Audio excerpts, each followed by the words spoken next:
Hello বন্ধুরা, তোমরা সবাই কেমন আছো? আশা করি ভালো আছো আর আমিও ভালো আছি। আজকের ব্লগটি শুরু করব পুচু সোনাকে দিয়ে। তো এখন 11টা বাজে, পুচু সোনাকে স্নান করিয়ে দিচ্ছি। স্নান করলে আর উঠতেই চায় না জল থেকে। তো এখন স্নান করানো হয়ে গেছে, আমি নিচে চলে আসছি আমাদের খাবার তৈরি করতে। তো আজকে বানাবো কড়াইশুঁটির কচুরি।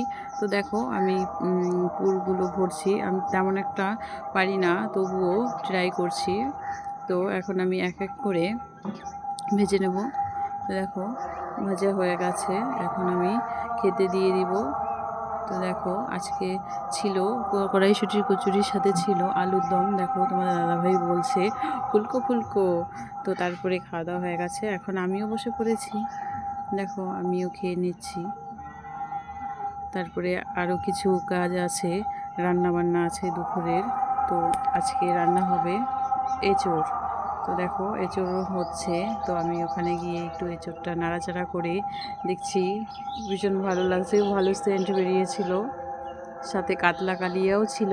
দেখো কাতলা কালিয়াটাও রান্না হয়ে গেছে। তারপরে আরও আরও ছিল মাটন ছিল। তো দেখো প্রেসার কুকার থেকে আলুগুলো আলাদা করে রেখে আবার এটা ভালো করে রান্না করা হবে।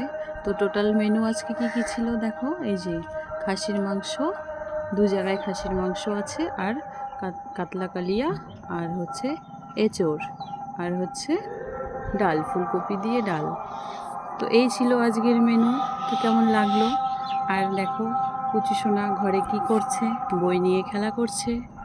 দেখো কোনো দিকে তাকাচ্ছে না।